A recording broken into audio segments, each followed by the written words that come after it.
Hey guys, it's Kristen and welcome back to the Gold Project. Today is day 2 of my how-to series.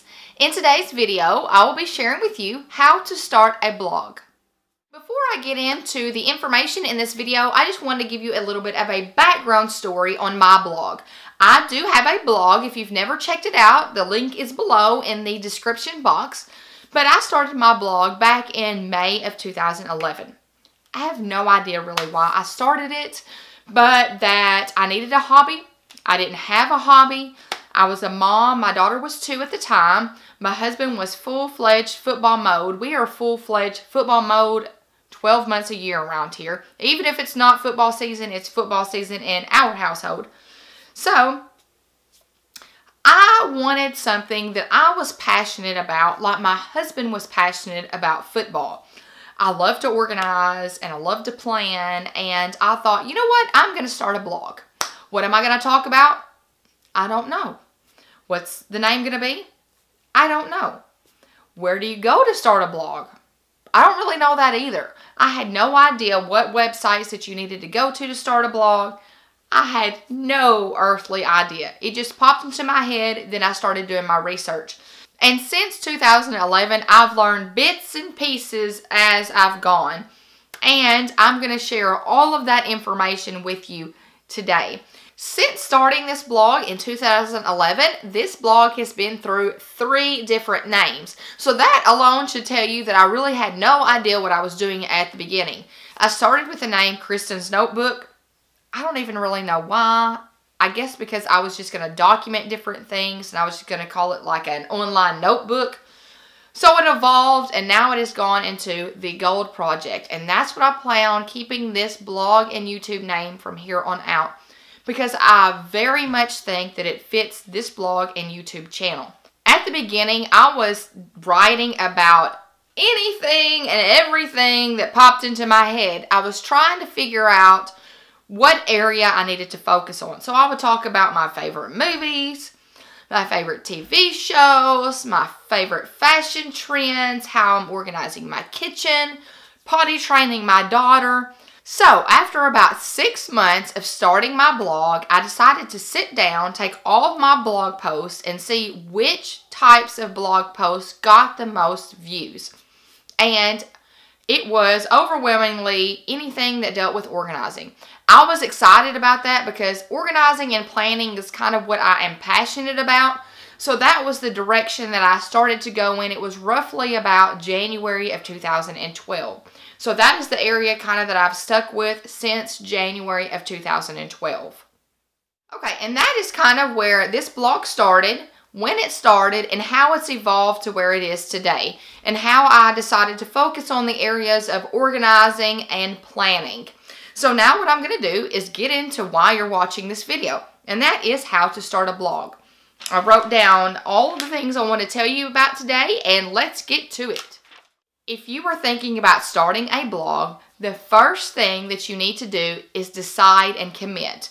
You need to decide if doing a blog is something that interests you. You need to think about it because there's a lot of time that goes into writing one single blog post. And it's a lot more work than some people realize. A lot of background work that no one else sees but you. So if you're passionate about it, it's going to be great. But if it's something that you're dreading doing every day, then I wouldn't even put any time into doing it. There is from, writing your content to taking pictures, setting up to take those pictures, editing those pictures, putting everything into your post, previewing your post, editing your post, making sure there's no grammatical errors, making sure all your spacing is how it needs to be. That doesn't even include after you make the post. You need to make sure that it's connected to social media like Pinterest, talk about it on Instagram, Facebook. There's a lot of things that go into one single blog post. So if you're going to make the decision to do it and you're going to commit to it, make sure that you are passionate about it. Because when you're passionate about it, it comes across through your pictures and through your writing. Okay, the second thing. So you've decided that you want to do a blog and you're going to make the commitment. The second thing you need to do is decide what blogging platform you want to use. So you're probably going, what in the heck is a blogging platform? You need to decide who's going to host your blog. Are you going to use Blogger, WordPress.com, WordPress.org, Tumblr, and the list goes on. There are many different sites that host your blogging. Now, when I started back in 2011, remember, I had no idea what I was doing. I looked and I thought, okay, I looked at some different blogs. Okay, a lot of these blogs are using Blogger. So that is the one that I went with. Blogger is user-friendly. It's very easy to learn the ins and outs of the site. It's easy to make the blog posts. I mean, it was very easy to upload pictures.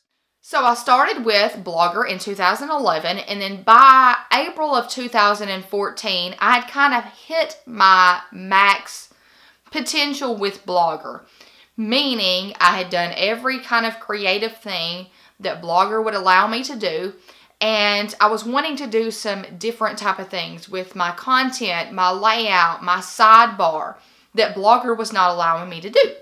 So I decided to switch my blog over to WordPress.org. Now here's the difference. .com, there's a .com, and then there's a WordPress.org. .com is free, but you have limitations. I would say kind of like Blogger. You have limitations, but it's free. .org is one of those that it gives you all the freedom you want, but it costs money. So at that point, I knew I kind of wanted to stick with blogging. I had done it for 3 years, and I was ready to push myself to the next level. So that's why I decided to bite the bullet and pay some money every year. I pay every April for my site. And so far, I love it. I've been able to do lots of different things with my WordPress.org. So I felt it was the right decision for me. But believe me, at the beginning, it was not the right decision for me. I was making no money. I was just starting it off the top of my head. So I went with what was free. So if you want to test the waters, I would go with something that is free, unless you know you're going to stick with it and you're willing to devote that extra money a year to hosting and having your own site. Then I would do the .org. One more thing that I want to share with you about that. Now, if you decide you can switch, like me, I went from Blogger to WordPress.org, but just know that it's not a, flip of the switch type of change. Unless you hire somebody to move everything for you, which you can do, but I was not willing to pay the extra money. So just know that you can switch over to a different company, but it took me a solid weekend, and that wasn't getting everything done. Of me sitting there, doing research, doing one step after another, getting confused, doing things wrong, having to go back and fix my errors. I was up till like 2 and 3 o'clock in the morning on Friday and Saturday night because I wanted to do it and I wanted to do it right all at the same time. So just know, if you start with Blogger, for instance, and you decide later on that, hey, I'm ready to make the commitment for something that is a little bit of money, just know you can do that, but it might be a little bit bumpy on the way of moving over your site. All right, so you've made the commitment. You decided on a blogging platform. Number 3, you need to find your niche. Now, what do I mean? What is your content going to be about? And remember, at the beginning, I had no idea what my niche was going to be. That's why I was all over the place, and it took me 6 months to figure that out. Now, it's great if you can find that out before you start, because when you blog about what you are passionate about, it comes across through your pictures, it comes across through your writing.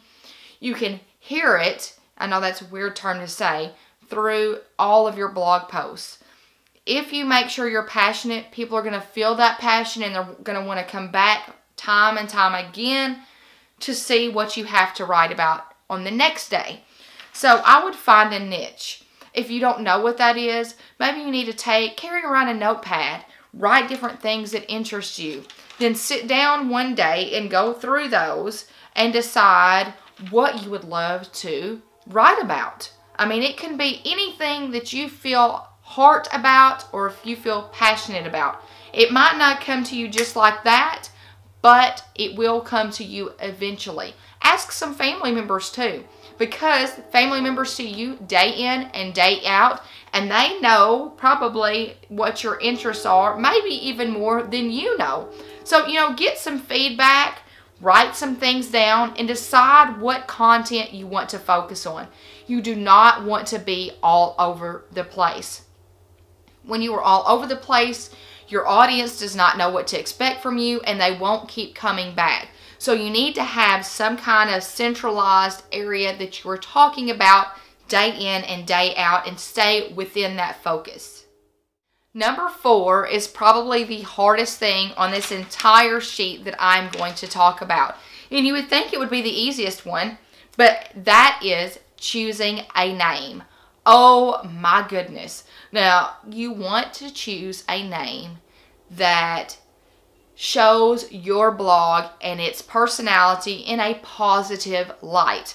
It might not be something that just pops in your head, oh, that's what I want to use. Because my blog has gone through 3 names. If you can keep from going through 3 different names, that's great. If not, look at me. It's okay if you go through several names. But you need to find a name that is meaningful, I would say that's not super duper long, and one that connects to you. And if it's unique, it's even better, because if it's unique, people are going to remember it. Now, for me, when I decided for the second time to change my name to what it is now, I sat down and I'm like, okay, I got my piece of paper out, got my pen. I think it was a Friday night, and I just started writing stuff down. And then you need to check and make sure that it is available, because you want your blog and your URL to kind of go together. If they can be the exact same thing, that's great. But if you choose this great name and then you go and you search to see if it is available and the name is not available, then you're back at square one. So you need to kind of do the 2 at the same time. Choose a name, go see if it's available online. And remember, if yourname.com is taken, try .org or .net. There's not just the .com. You can try different extensions at the end. But when I was deciding on this name that I have now, I sat down on a Friday night with my pen and paper, and I just wrote names down. Looked them up, they wouldn't be available. Go back to square one, writing down names, things that I'm passionate about, things associated with organizing, things associated with planning. And I just finally, after several hours, I told my husband, I just cannot choose a blog name. Why is this so hard? And he said, Kristen, I don't think it's going to be something that's going to pop in your head that evening. So I said, okay, put my stuff up, went about my business. I thought, it's going to pop into my head, and when it pops into my head, I'm going to know. And that's what happened. Several days later, I was extremely late for school. And I wasn't late for work, but it was late on my book. My daughter did not want to get out of bed. We had to rush around. It was a horrible morning. I may have said some choice words. I can't really remember. So we're on the way to work, and she's in the back seat, and I'm just driving. I'm like, oh, man, my daughter is so much not like me. She is not like me. I don't like to be late. I like to be on time. She is not a gold person at all. And then I stopped. I thought, hold up. I think I have the bulk of my name. Now you're probably going, what in the heck is gold? In my classroom, I do this personality test at the beginning of every semester or every year, depending on if I'm a semester class or a year class. And it's called the True Colors Personality Test. It's a way for me to get to know my students. And I learned this probably back in like 2010 at a conference. Had nothing to do about keyboarding or anything or business. So after doing this personality test myself, I determined that I was a huge gold personality. Gold people are organized, they're loyal, they're dependable, they like structure and routine. So that was me. That screamed me. So that day, when that popped into my head while I was going to take my daughter to school, I thought, okay, that's going to be the chunk of my blog name. Now I just had to add in the project part. And I put the project part in there because I feel like everything that I do on my blog is a project. I'm a project. If I talk about myself, normally I'm trying to improve myself. I'm trying to improve my household, all of my organizational systems, my planning. Everything is a project, I feel like. So I went with the Gold Project. And I'm very excited about that name. I love the name that I chose. And I knew it. When I figured it out, I knew it was the right one. So when you get the right one, you will know that it was right for you. Okay, so you've decided to make the commitment. You've decided on your blogging platform. You've decided what content you want to focus on. And you've decided on a name. Now you need to focus on your layout and your design. A layout can make or break your blog. If somebody jumps on your blog and it is all over the place, they are going to leave and not come back. So you need to make sure that you have a layout and your design is something that represents you and your style.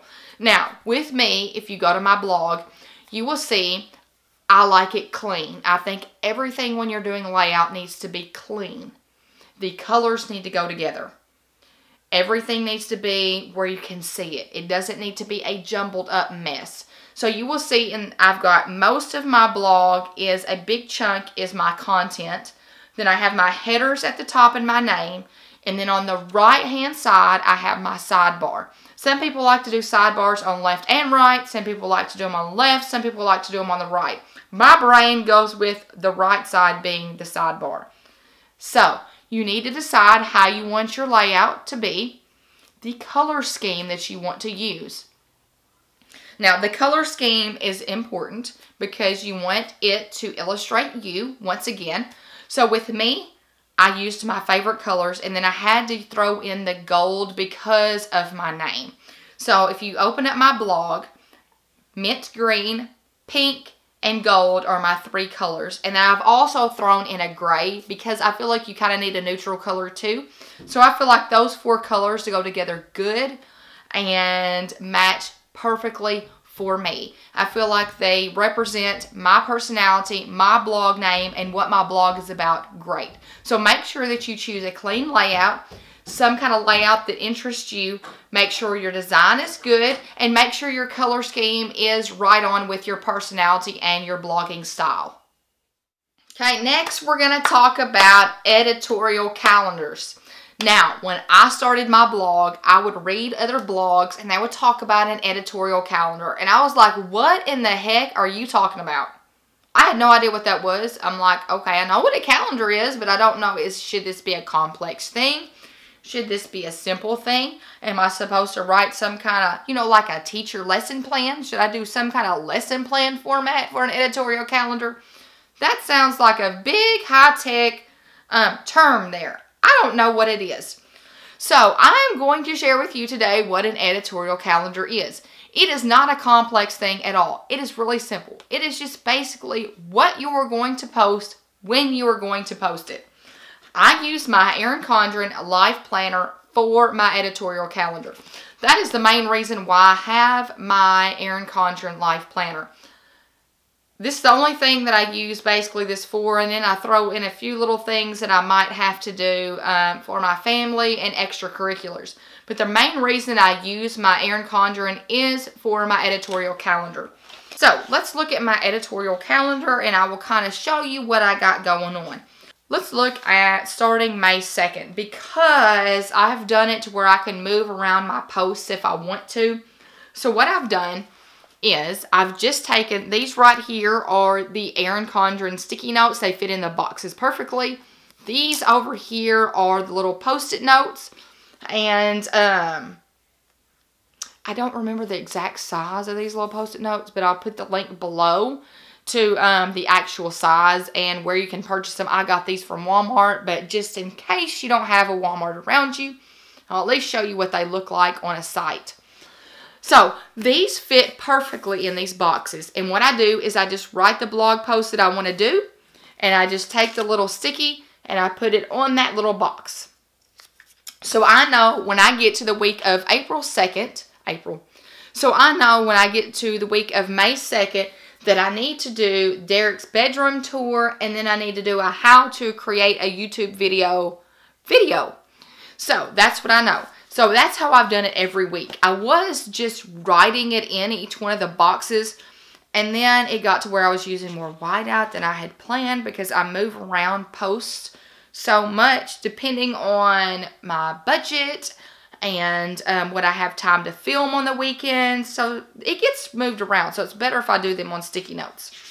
So you will see as I go through there, I have sticky notes on every single thing until I get to the week or the week before, and I know that's what I'm going to be filming. So like the week of April 25th, I know I'm going to film those videos. So I went ahead and I wrote it on a half box what I was going to talk about in each one of those videos. So you see, that's my editorial calendar. I just kind of mark ahead of time what videos I'm going to do. If I'm going to do a giveaway, I mark that in. If I'm having any type of, if I'm working with a company, I write that in there. So an editorial calendar is just a calendar stating what you're going to film, when you're going to film it, what dates, so you can keep on track. Okay, the next thing I'm going to talk about is something that is probably not going to be aware to you until after you start your blog, and that is a writing style. Once you start writing blog posts, you will start developing a writing style. You'll adjust that writing style how you see fit, and then you'll probably come into a writing style that fits you the best, and you probably won't even be aware of it. I wasn't until I went back and I tried to start looking at how I was writing. So just note that you are developing a style. People will come to know what style of writing that you have when they read your blog from day in and day out. And just be aware of that and just adjust it when you see fit. If something's not working for you or if your writing style doesn't feel comfortable, then just know that you can change it. Oh me, the next one is a big one. It is one that I still am trying to master, and that is photography.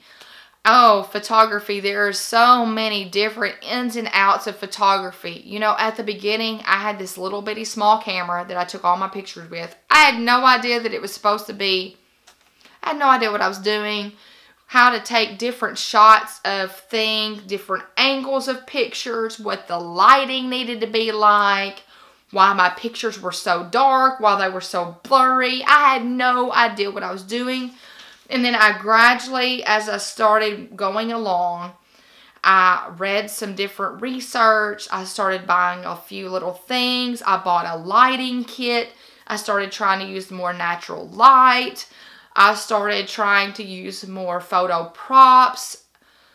It's just know that photography is very, very important on your blog, and it is something that you will not get right at the beginning unless you're a professional photographer. If you're a professional photographer, then you might be point right on at the beginning. But I was not. I knew nothing about photography, and I'm still learning 5 years down the road. So just, I mean, and when you take pictures, I've learned you kind of have to do some, you have to stage it. You have to do some staging. You need some backgrounds. You need all of that. Now, if you would be interested in me talking about some backdrops, ways that you can do cheap and inexpensive backdrops, leave those in the comments below and I would do a video if there's some interest in that. Because I've not gone out and bought any professional backdrops. I've made all of mine so far, and I would love to give y'all the little tips and tricks that I have done to make different types of backdrops without having to spend a lot of money. So if you might be interested in that, just leave that in the comments below. And I will go into more about lighting and all of that in my how to create a YouTube video for you in the next couple of weeks. Okay, the last thing that I want to talk about is networking and social media. Now, you're starting a blog. You want everybody to know about it. You want more traffic coming to your blog. So you have to put it out there. You need to figure out what social media platforms you want to use. I wouldn't suggest using all of them unless you have all the time in the world. Like for me, I focus on Instagram, and then my Instagram feeds into my Facebook. I don't do Twitter. I don't like Twitter. My husband does Twitter. I don't really understand Twitter, so I don't use it. Now, Pinterest. Right now, I have started going through and editing my Pinterest boards because they are all a mess. They're not organized. So I would say I use that, but I don't focus on that. I mainly use Pinterest when I'm trying to remember recipes. But I do have some of my things on there. Some of my blog posts need to be put on there. But you need to find out what social media networks fit you. That's the first thing. Second is networking. You can't just post a picture and not communicate. When people comment on your pictures, you need to comment back. Create some kind of communication going on. If you are just posting something and then not acting concerned about anybody that writes on any of your blog posts or your pictures or anything that you write, they're not going to come back because you don't seem genuine. Also, you need to start communicating with other bloggers. Go to different blogs. Comment on their blog posts. Comment on pictures on Instagram. Develop some kind of community with your fellow bloggers because it is important and it will help you get further on into the blogging community and further in the blogging, I guess you would say blogging world. So just know that networking and social media are as important as the blog itself, because social media and networking is the way that you're going to get traffic to your blog. So you guys, that is all that I have to say today about how to start a blog. So to kind of recap what I've talked about, you need to first decide and commit, is this right for me? Do I really want to start a blog? Once you decide and you commit, then you need to choose a blogging platform. Do you want to use Blogger? Do you want to use Tumblr? Do you want to use one of the WordPress sites? Or any other ones that you might think of. There are many, many, many different blog platforms.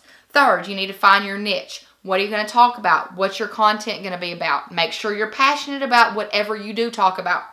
4, pick a name. Make sure it's a name that fits you. Make sure it's a name that you can stand behind. You want to stand behind that name and know that it's a perfect fit for you and your content. Next, layout and design.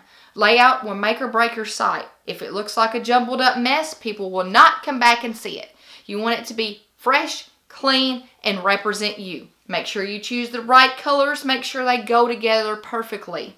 An editorial calendar. Just make sure you have one. It doesn't have to be anything complex. You don't have to have a complex planner for it. Just make sure that you know what you're going to be posting from week to week. Next, writing style. Just know that you are developing a writing style. You may not know what that is at the beginning, but eventually down the road, a week, several months, you will probably know what writing style you have, and just make sure that you focus on it. If there's any changes that you want to make, change your writing style if it's not fitting you, if you don't like the direction that you are going with your content. Photography. Just know, photography takes time. You will learn things each blog post, each picture that you take. Just be willing to learn new tips. Make sure you're working towards getting better on your photography. Make sure that you are zoning in on it.